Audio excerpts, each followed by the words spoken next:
This should be an absolutely great game to kick off Worlds 2018. Cloud9, such a young roster coming into this, but you have to remember that KBM went through the exact same thing at MSI Play-ins. They dropped both of their games on day number 2. They were only able to pick up that one victory, and whilst they went undefeated for the rest of the play-in stage, it was not enough to get them through. They need to start well today.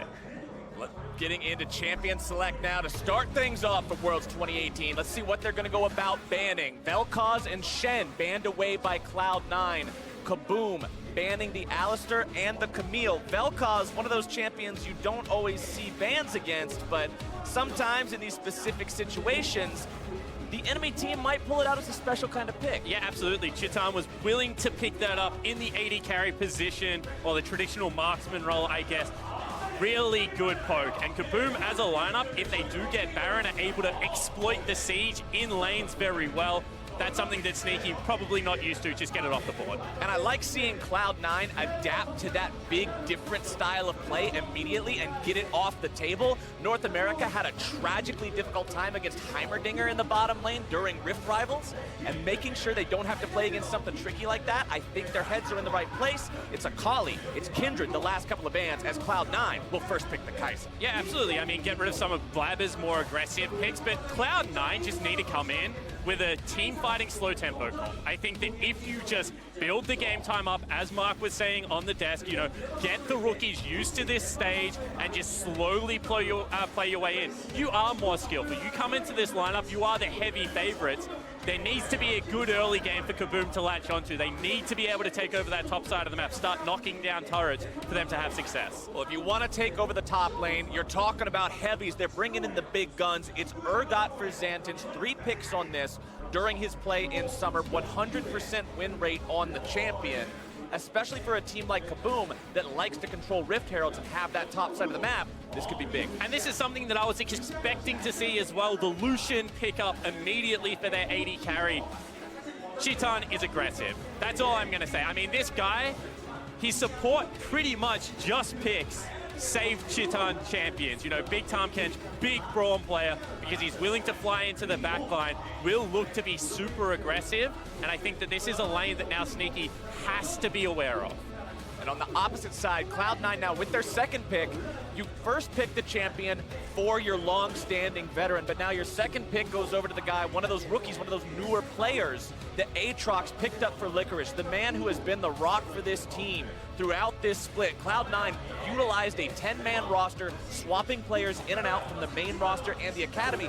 Licorice being the exception to that rule, never got replaced by his Academy counterpart, has helped carry this team through rough times, and putting him on something like the Aatrox will enable him to make some plays. Yeah, it certainly should, and I mean, just has such a solid early game, now has been buffed to have some more late game power on the current patch. So I think that, you know, that's a very smart pickup. I think that Cloud9 right now are just trying to secure some strong lanes. Kai'Sa, not necessarily the strongest laner, so they do need somewhere for this Xin Zhao to be able to play around. Xin Zhao locked in for the jungle of Cloud9. The response from KBM, picking up the Olaf in the jungle. Another strong early jungler, does well having those pushing lanes. And I was actually chatting to Vedius off camera earlier, and I said, what do you think that the jungle meta is going to be? You know, are we going to see Gragas, Sejuani? Because a lot of these teams are now starting to pick up Xin Zhao. Lee Sin seeing a resurgence. Olaf, another one of those picks that has very good early game clear. And I think that the fact that we're seeing Blabber take Xin Zhao means that his invade is going to be so strong. If he is able to get a pushing lane for Jensen, get into that top side of the jungle, he could really give this Olaf some problems. And I applauded Cloud9 earlier for banning out the Vel'Koz, keeping that away from Chitan, disabling the ability to play that strategy for KBM. And right now, I like what we're seeing from KBM going into the second part of the bans. They're saying, we know Blabber is the aggro jungler. We know he likes to flash in like Reaper was talking about. Let's stop Jensen's ability to support that as well. Ban out the Galio, keep that off the table. Yeah, I'd expect maybe a Zillion ban to come through here as well. Just continue that oppressive style. They've already got their damage threats on this lineup. They don't necessarily need one in the mid lane. Jensen still has Orianna potentially, so maybe not a pick that they're going to look to take away. But this Cloud9 lineup, when they do have avenues to play through, look good. The problem is that when the mid-game slows down, when they have to make those tricky decisions around their macro play, around their Baron setup, it doesn't necessarily look all that clean. And whilst that's not an area that I expect KBM to be able to punish them, they are a very good Baron team themselves. Now, one thing I want to point out here that is probably, well, if nothing else, it's interesting. Cloud9 banned out Braum, final ban of the draft. That is easily Zeyzal's most played champion. 11 plays on the Braum, but they're picking up the fact that KBM probably wanted to grab that as their first pick in the second half here. They keep that away from them instead. Both players are going to have to go on to something else, and for the side of KBM, it's going to be the Pyke. Yeah, and I think it's just because Lucian Braum is such a potent lane. It's so strong. If you're going to look to play through a bottom lane, you probably couldn't ask for something better than a Lucian Braum, maybe a Xayah Rakan, something around those lines. Pyke makes a lot of sense. Just such a strong champion on the current patch. I mean, Pyke's a playmaker. He has a lot of kill potential at level 6. Lucian's very strong. We already talked about how aggressive Chitan is. And you mentioned how Kai'Sa isn't exactly this dominant laner. If this KBM bottom lane could really go off, if they can find the spark that starts the fire, these are two champions that roll one hell of a snowball. Yeah, it certainly does. And I mean, especially if the Leona's picked up here, that will only go further to kind of perpetuate this. Both of these bottom lanes, these supports, are so good at going forward. They're both pretty crappy at going backwards and peeling for their AD carry, to be honest. So I think that we will now see some fireworks around that bottom lane, especially with a Ryze, especially with a Xin Zhao on the Cloud9 lineup. You can isolate Licorice. He's going to be fine in the 1v1 and really play around sneaky here if you want to. Ryze picked up also means you've got a lot of roam, rotation, collapse, cutoff possibility with that ultimate coming into play. As KBM has one more champion to pick up. They were hovering the Zilean there for a moment, thinking about that one, but decide they want a bit more firepower instead. They go for a big AoE monster in the form of the Victor. I mean, just fantastic scaling coming out of Victor. He was buffed. His augmentations are now cheaper as you go through the game, so still look for Jinketo to be able to pick those up. Not a great early game laner. I think that, 2-second snare coming through from Ryze means that, the cleanse pickup is going to have to be there. This is an area now where Cloud9 can look towards Jensen, can look towards Blabber in the early game. But as that lane progresses, Victor has legitimate one-shot potential against 80 carries that have, sub 500 range. And Kai'Sa really does have to get all up in your grill to be able to be effective in these team fights. So Sneaky going to have to play on that edge of, aggressive enough to be able to take over, but not so aggressive that he gets double lift. Like just one-shot Victor in the face.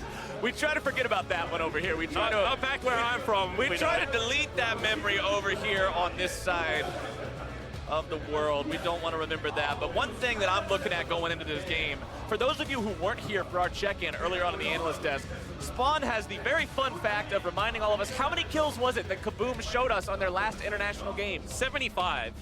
75. Yeah, it was an interesting game. There was a top lane Rammus and triple AD carry on the other team, so, potentially counterpicked. Of course, that game wasn't for anything, but the impressive games before that was the ability to fight back versus the Direwolf. So I think that this is a lineup that has shown great grit and determination, and they have been very successful domestically until they got into best of fives, where they have gone 3-2 in both of their finals. So this KBM lineup, if they start well, I actually have a lot of faith in to be able to make it through this play-in stage. And going up against Cloud9, a team that, as we saw earlier, some of the discussion about this team was how they had such a rough early start to their summer split. Things were going bad. They were dead last. Week 4, Week 5, a summer split. They turn it around. They go on a massive win streak in a best-of-1 environment. They know how to play those games as well. And because both of these compositions feel so similar, strong early game junglers, scrappy top laners, bot lane supports that just want to go in, there's some explosive potential in this game. Yeah, there certainly is. And I think the other thing you do have to point out for both of these lineups is how well coached they are. Reaper, coach of the split in North America, had the faith of the organization behind him, now repaid it, as you said, with that 8-game win streak. But also on the side of KBM, you have Hero, previously Team WE, previously the Chaogu Reapers, both very good teams within the LPL ecosystem, has brought this young lineup up, and I think that they play their style of League of Legends incredibly well.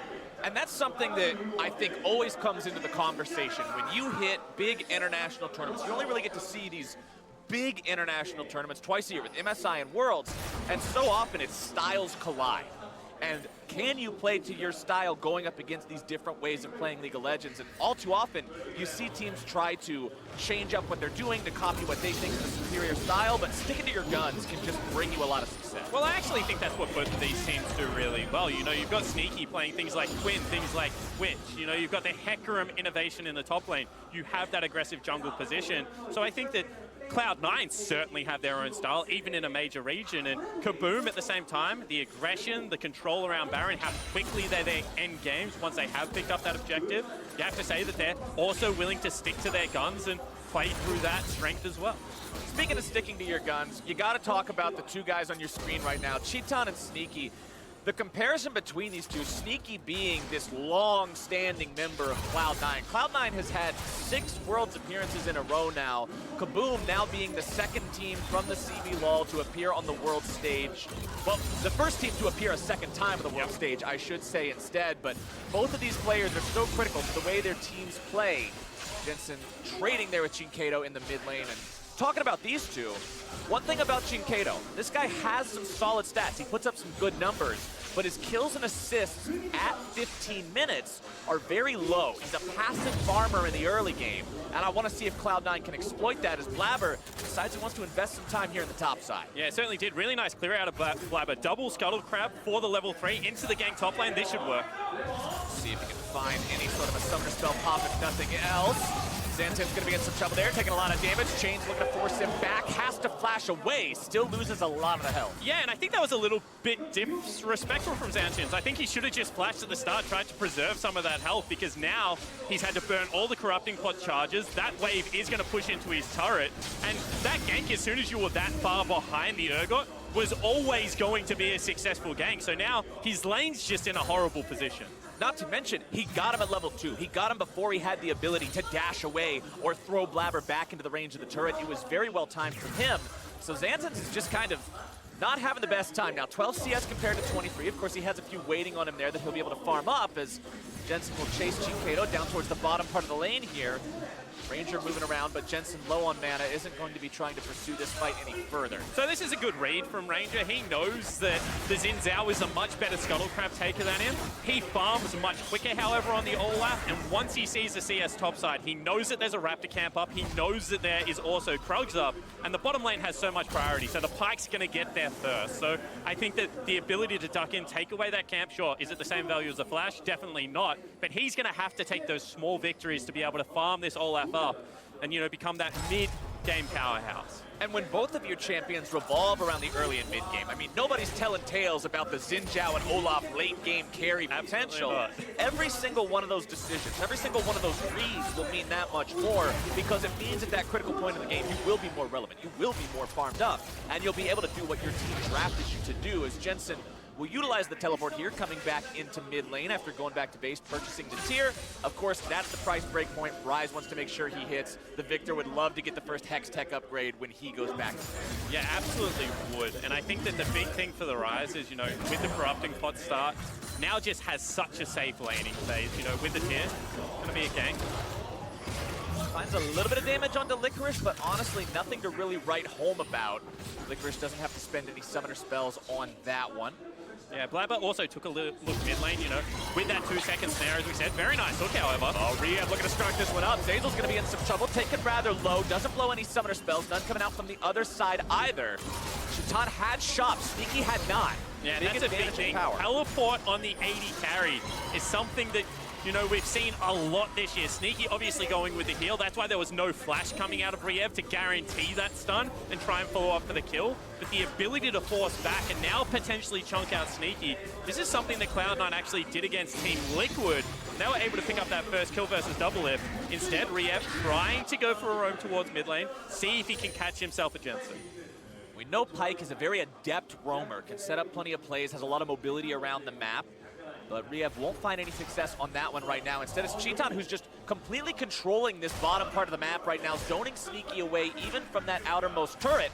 As Riev's going to rotate around, make sure that Zazel's not able to find an angle onto Cheaton here. Cheaton finds some damage onto Sneaky, but eats a couple turret shots for his trouble. With Zazel back in the lane now, he'll utilize those extra Relic Shield procs to make sure Sneaky can farm up. And for Sneaky's sake, he wants to just farm this all up, get back to base, get himself a buy, but Zazel's going to be going in, looking to force this fight out. Very Sneaky nice in some trouble, having to flash away, ignite down onto both AD carries. Zazel still looking to find the fight on this one, won't be able to get the damage. Voidseeker does not connect with that enemy AD carry, but they're both so hungry for blood. Yeah, and the reason Zazel went for that fight is because Cheaton did not have mana. He's got himself the shield, he's got himself the Vamp Scepter. He can stay in this lane and sustain up as long as he wants, but without mana, I mean, Lucian's that gunslinger. He just needs it to be able to go for the early skirmishes. I think that was a great read from Zeyzal, but the guaranteed pull coming out of Riev was just what kind of turned that one around. Overall, pretty big victory, to be honest, for KBM, because they're going to get a second shot into both members of their bottom lane.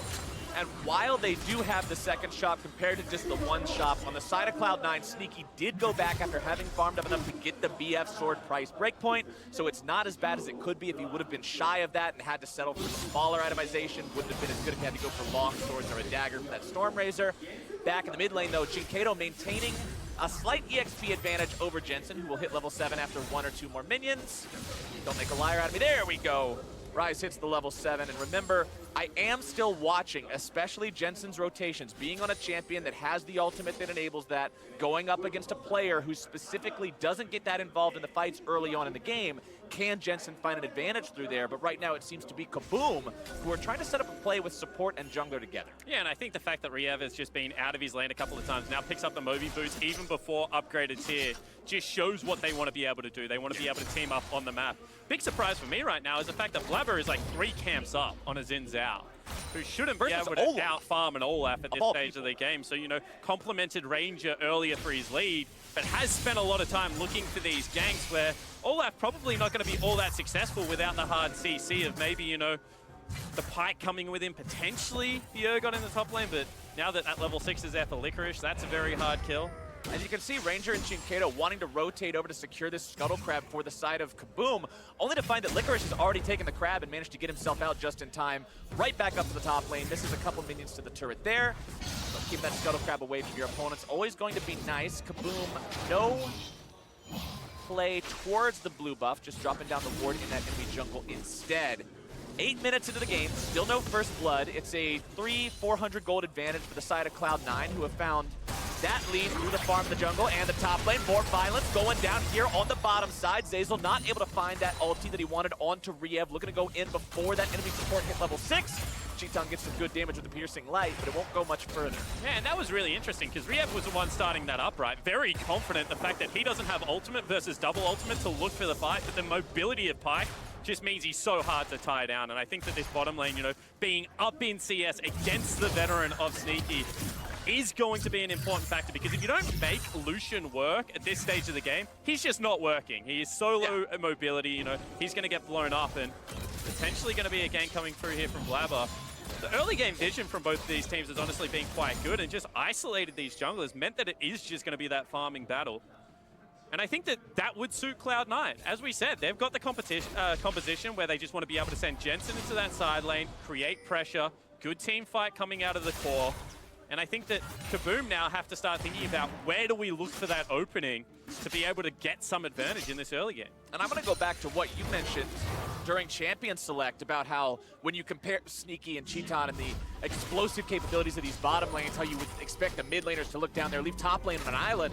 Well, that island is flying the Cloud9 flag right now, because Licorice is up 20 CS in this vacuum after getting that first gank from his jungler. These are not fights that are ever going the way of Xantans, and Cloud9 perfectly happy with that situation right now. Yeah, they certainly are, and I think, you know, that just speaks volumes to how good Licorice is at the moment. He's one of those players that filling the shoes of Impact is always going to be a tough ask, and that was the last international top laner that we saw. Actually, Xantans, Mike again. Blabber wants to go in on this one, does find a little bit of damage, looking to find the knock up there as well. Wind becomes lightning, makes its way onto the Urgot, but Xantan still gets back.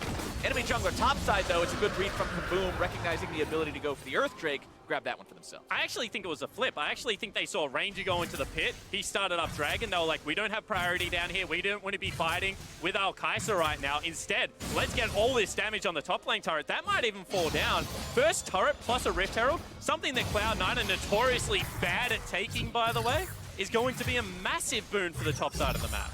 Licorice just fine, proxy farming between the turrets, doesn't need his own wave. Aatrox's abilities do so much damage, you can just completely nuke the wave down there. As now it's Jensen thinking about coming up to the top side here. If Xantans goes too close to this and that turret's about to fall, Cloud9 can definitely collapse onto him here. Although he has a dash built into the kit, it doesn't go very far, and you root yourself for half a second beforehand. He won't save it.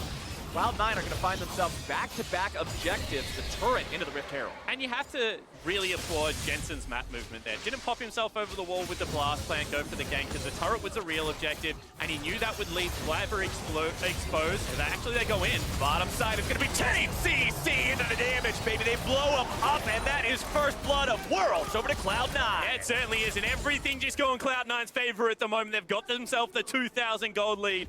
First objective, first neutral. Actually, no, Dragon went over, but first Rift Herald as well as first blood. Certainly a good way to start. 2,000 gold ahead, 12 minutes in. Let's take another look at this from Zayzal. Yeah, and I think that Riev had really been flirting with this play because he's been able to dash away a couple of times. As soon as you get hit by Zenith Blade and the ultimate is available for the Leona, you're just dead. You see all the follow-up damage that comes out of Sneaky with a Sunlight passive procs, but that's just great, I guess, capitalization on how aggressively this Pyke was playing the laning phase. And this plays into what we talked about. When you've got two supports whose job is go in and kill the other team, once one gets ahead, the other one's game plan becomes significantly more difficult. Well, generally the game plan becomes you're on your own AD carry, I'm going somewhere else. Yeah, because they can't deal with this anymore. So be interesting to see if Riev once again tries to get towards this mid lane. You can see Jinkedo is farming up quite okay, and I think that this is probably the last area that they can look to make something happen because everywhere else is a disaster zone. Yeah, top lane has been broken down. Bottom lane just gave over first blood. Jungle still a slight farm lead for Blabber over Ranger, but not quite as severe as it was earlier. Jensen maintaining that slight farm lead there in the mid lane over Chinkato as well. Licorice just continues to farm up here in this top side, pushing up, applying pressure as bottom side, Sneaky versus Cheaton. Even, dead even in farm, 124 to 124. I'm still just waiting to see these guys. I want to see one big 80 carry versus 80 carry showdown by the time the dust settles on them. Yeah, I think that we probably will get one because Cheaton is one of those players that will stay solo, has some of the highest solo deaths, in fact, at Worlds, but I think that Sneaky just knows what his role is in this composition now. The 1-3-1 is certainly going to be online. If a team fight ever does break out, he can make it there first, and I don't really think that the pressure is on the bottom lane of Cloud9 anymore to make the play because with Rift Herald, they should be able to take down this mid lane turret when they go for it. You can see even the pressure out of Zayzal just to be able to zone away Cheaton from that bottom lane turret. KBM really are on the back foot. They're playing respectfully. I like the fact that Cheaton backed away, even though he had his jungler bottom side, so they knew that if nothing else, they would at least get a 3v3 there if the enemy jungler showed up, and now they're looking to start the fight off anyway. Riev flashing away. Even in the 3v2, afraid of the damage potential, remembering what happened last time and getting the hell out of dodge. Blabber into the mid lane looking to find the damage. Not going to make it happen. Jinkedo flashing out, stays alive. That was really nice from Blabber because all he has to do right now is drop Rift Herald. They've got Licorice there already. And this is going to be at minimum a charge onto the second turret because 3 members were still bottom for the KBM lineup. Jinkedo will try to clear as much of this away as he can, but Shelly has already veered back for the charge, and there you go, half the HP off the tier 2. Cloud9's macro game continues to shine so far, 15 minutes here in this first game. And Licorice has been so safe that he is pushing to the tier 2, then walking through the jungle and putting extra pressure again, a skirmish. Meanwhile, bottom side, Riev just cannot get away from these two. Now Cheaton, low on mana, gets himself away, not going to be worried about dying himself just yet. Ranger positioning himself to maybe make a counterattack happen here. May run into Jensen there in the river, has to flash over the wall. I mean, that's a very decisive play. You got to applaud that. Flashing just immediately, knew he was cut off. That ward just around the corner of Dragon has survived twice without being swept. And this is what we were talking about. When you're in a neutral lane where they both want to do the same thing, it becomes a 50-50. Now that Cloud9 are ahead, Zayzal just walks at him. Like, you just got staunched and killed, and there was no follow-up whatsoever that was going to come out of Cheaton. This is not the lane that they should be looking to 2v2 anymore. You see the Pyke channel Q, you just say, all right, hook me, bro. What's up? Just walk up, stun him up, bring him down. The Cloud9 plan working out here in the bottom lane. Cheaton's still doing a good job maintaining the farm advantage. Also, almost has the Cloud9 tier 1 turret down. Both kills so far this game have been Cloud9's bottom lane killing KBM's bottom lane, but it's KBM who have had enough control over the lane, keeping Cloud9 back, that they've got equal farm. They almost have that turret out of the picture, so it's not like they're irrelevant down here. They're making as much happen as they can. Yeah, they certainly are trying, but the big thing is that if you were going to have a 6-item carry, and it was going to be a Kai'Sa or a Lucian, I would take Kai'Sa 10 out of 10 games. I think Not a most people would situation take Kai'Sa 10 where out of that 10 is going to be a bad trade. So now when you add in the fact that it is 16 minutes into this game, and your Kai'Sa has 2 kills, you're happy. Oh, Blabber's in some trouble, though. Going to be taken down very low. Suppressed right back into the grinder, and KBM are on the board. Yeah, certainly are. And once again, they're looking bottom lane. Zeyzal's in some trouble now as Sneaky will be forced to retreat all the way back into the fight. Zeyzal draws into the Eclipse Shield, trying to get back underneath the turret, keep himself alive, will not do it, and KBM has tied this game right up. Yeah, and you got to applaud Zancian's roam down there, willing to get out of his lane. He's down 60 CS, he's down a turret. He's not doing anything versus Licorice, but to be able to roam down, pick up 2 kills, they will be able to get themselves that second dragon of the game. The game is still heavily in Cloud9's favor, but all of a sudden you start thinking one team fight into 25-minute Baron. Double Mountain Drake is only going to make that easier. Right. I say the game's tied up, I'm talking about kills. Gold is still 3K in the lead of Cloud9. KBM has the 2 Earth Drakes, but this is the only really does something if you're ahead Drake. Yeah. They need to get that team fight. They need to have one of those big 5v5s that everything goes right, and then you can really start to take control of the drive. It's also the Hail Mary, Drake. You know, all of a sudden if you get Olaf and Illusion in a pit, maybe with the attack speed that comes out of Olaf as he gets lower, you can start thinking about maybe sneaking a Baron away. Desperation. The desperation. I think that it's also the one Drake. If you have it, comebacks are easier if you do make the first play. Take another look at this. Blabber, he was just in no man's land. Yeah, you're not getting that. We heard on the test that they say he sometimes plays with his brain off. That was a real brain off moment that happened there. And I think that the fact that they also burn everything out of Sneaky and Zeyzal, didn't catch how that one actually started off, but it just looked like a straight 2v2, which shouldn't be happening at this stage of the game. I mean, Avali's interview with Reaper talked about how, yeah, Blabber likes to go in, and sometimes on the world stage against these other teams, you go in and they say, oh, wait, bop, and you get in some trouble, and that's what happened. Blabber got bopped.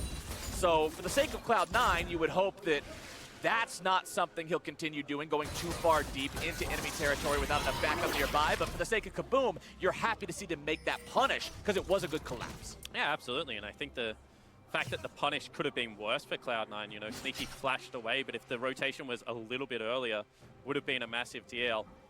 There's still that one big question mark of, like, how do you deal with Licorice now? I just don't know how they're going to be able to do that. All of the outer turrets have gone down.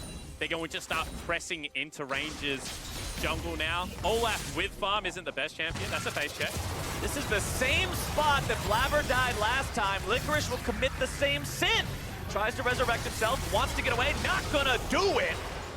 Cloud9, the same error twice in a row, the same punish coming in from KBM. Yeah, and it's just because KBM isn't answering sideways. And Cloud9 are playing a little bit too impatient, you know? If that wave hits the turret, and they haven't walked into the jungle at that point, you're just denying farm away from the KBM lineup. You're incrementally increasing that lead, but if you skip the step, if you go for the face check beforehand, all of a sudden, you know, you would argue that the kill probably is worthwhile at the moment. The strongest member of the Cloud9 lineup is now dead. This bottom lane turret's going to go down. And all of a sudden, KBM, you know, little by little, starting to try and claw their way back into this one.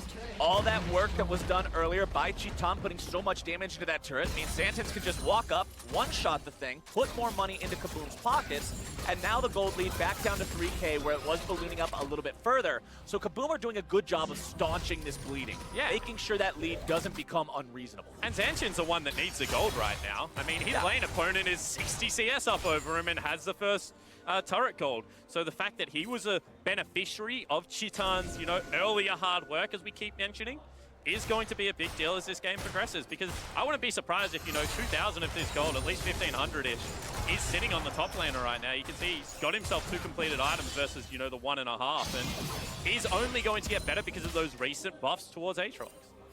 And checking in on the items across the board, you can see fully completed, fully stacked Seraph's Embrace on the Rise. Sneaky's up to 2 items there on the Kai'Sa. Still working on the second item over on the side of KBM with Chitan and the Lucian. The junglers, though. The junglers I'm looking at, because it's Warrior into Trinity Force on the Xin Zhao, very carry-style build, means you're squishy when you go in. So Blabber's going to have to be very mindful of exactly when he goes in. Righteous Glory almost done for Ranger's Olaf. Is more playmaking potential there for him, but the Void Seeker's going to find him out, force him away from this Tri-Brush. And again, KBM just seems content sitting back and trying to farm right now. You can see all the wards they're placing down in their own jungle. Yeah, I mean, I think they have to. At this stage, you know, they're going to have to look for probably 2.5 item spikes before they fight. Realistically, Cloud9's probably going to be towards 3 at that stage of the game. And Chitan, a little bit caught out here. I think a lot of the pressure now actually is going to be transferred to Jinkedo, someone that we haven't seen perform, I mean, brilliantly, I think, so far. But, I mean, you know, Victor, when he gets towards the late game, is going to be a legitimate threat. We've got a pretty low kill game overall, 5 kills, 22 Yeah, certainly not 75. It's not, yeah, it's not 75. We're not on track for that one, but the stat that I mentioned earlier for Jinkedo that was very low for his kills and assists combined at 15 minutes, he averages 1.3, and he's currently 0, 0, and 0.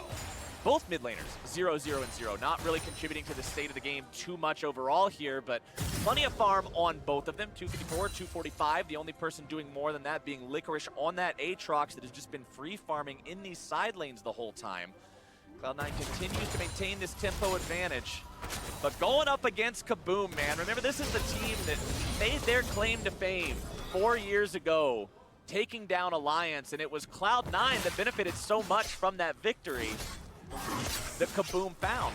Now, 4 years later, it's 2018. They're both back here on the world stage, and their interests aren't so aligned anymore, my friend. They certainly aren't, and I think that so far we've seen that Cloud9 is willing to slow the pace of the game down, and I think that, you know, if we keep juxtapositioning the pressure that's going to be on each of the lineups, you know, Cloud9, historic org, but they've got new players, so I think the slower tempo, I think that the pressure becomes now on KBM to. And once again, they don't have the best engage. There's all these things going against them, but I think they're looking for the play, you know, where is the 25-minute Baron? How can we start these fights? If we get stuck in this 1-3-1 and they just continually take away Ranger's farm, you know, we're going to be tankless in this composition. It is going to be very hard for Soundchins to be able to deal with the side lane, and they have the RNG Drakes on their side. Well, the TP's coming in. Cloud9 have already secured themselves the Infernal Drake. KBM did rotate bodies down here to see if they could do anything about it, but it looks like the call is to just back away. Fighting Cloud9 in open ground isn't really the call when you're 3,500 gold behind, so it's just victory with the Infernal Drake for Cloud9. It's not even the 3,500 gold necessarily. It's, you know, look at the level discrepancy there is in the top lane. 2 levels is worth, you know, the 1,000 gold mark as well, so they're just starting to get in there, and Jensen's just been left alone on this top side of the map. He's continually pushing in. I like the fact that Cloud9 are just sticking to the 1-3-1 grind, you know, making KBM teleport around the map, drag them out. And eventually that means that the young Brazilian lineup probably is going to make a mistake. Cloud9 now trying to control more of the Baron area. 24 minutes into the game means this is becoming more and more of a real possibility as we go on. Usually the super early Barons aren't going to happen that much, but if Cloud9 can set up control around here, if KBM is too afraid to walk past around where you're seeing these control wards right now, Cloud9 could sneak one away. Yeah, absolutely. And I mean, I don't even think they need to sneak it. If they just hold this vision control, the face check is going to have to come through. And right now, Cloud9 would win the team fight. You know, Sneaky's sitting there, 2.5 items. He's spiked on the Kai'Sa, only going to get stronger. When you have a look at Jensen, you know, he's in the exact same boat, looking towards what will be a death cap as a 3rd item. Really is a luxury. That just shows how confident he is that they are going to stay ahead. And talking about Jensen and getting those items, as Licorice goes in pretty hard here onto Xantans in the bottom lane. Chain will not pull him back, but you've got so much firepower on this Rise. Let me go down the inventory of KBM right now and read off all the magic resistance items. Okay, I'm done. Yeah, there's none of them. There's none. Not a single thing. Not a shoe, not a null magic mantle, not anything. And that means Jensen, 795 damage to minions. It's not going to be much less to a champion. And he is about to face check, however, so he might be in some trouble. Let's see if KBM can find the punish here. Not going to manage to land the hook onto him. Plenty of damage coming out from Jensen in return. Tries to throw down the Realm Warp. Looking to get himself away, and will do it. Dodging away from the X marks the spot. Still going to be taken down by Ranger. Cloud9 coming in now for the counterattack. Flabber able to find some damage. Chitan is gone! As now they're looking to continue to fight even further. Ranger's going to be targeted, taken down almost free and barely getting himself away. Shutdown credit over to Flabber, and Cloud9 grab themselves 2 kills. And the first real skirmish of Worlds, and Cloud9 come up so far ahead. Even the HP bars are there for them, and over the wall they go. Oh, they take out another one. It's a killing spree for Blabber. Xanten's gonna be the next one on the menu now. The chains come down, the flash goes out, over the wall he goes, still gonna be kept alive for now. Chikato looking to chase this one even further, Clem's too early. Licorice goes over the wall, how you doing? Cuts him down. Xanten's now in some trouble, this could be the last man standing. It's ace for Cloud9. And that should just mean that Baron, you could see that they were looking for the play. They thought they had Jensen out of position, but it just wasn't to be. That gold lead only going to get work, and Cloud9 now breathe that big sigh of relief. KBM win a lot of games through team fights in the mid-game, through being able to pull those off. But Cloud9 says not today. The lead was too much, and it all started with this attempt onto Jensen. And this is what 131 does. It makes you make poor decisions. And you can see already there's two members behind the members of KBM. They're walking up through the jungle. So even if Jensen falls down, which he eventually does, it takes such a long time that this collapse is just already completed, and they're stuck between a rock and a hard place. You know, only bottom lane outer turret is there. There's no escape through the jungle. There's no escape towards mid lane. And strength of Kaiser is you can follow up from anywhere, man. That was just a very nice play. That Acer Predator replay really showed off, yeah, you can collapse and find the kill onto one guy, but if it takes too many resources, it still won't work. G-Ton now in some trouble. Cloud9 looking to make this one happen yet again. Riev barely getting himself away, gonna be taken super low, does walk away from that one. Cloud9 expending the Leona ultimate there, but nothing else really thrown into that, as now they've got themselves the Baron buff. They've got everybody alive. They're 7,500 gold ahead, and KBM just has to be on full all-out defense. And that's a little bit of a rush of blood play, to be honest. They saw a couple of people pushed up in a lane. They didn't have the waves to go with it. They went, maybe we can kill them. Blabber hooked up.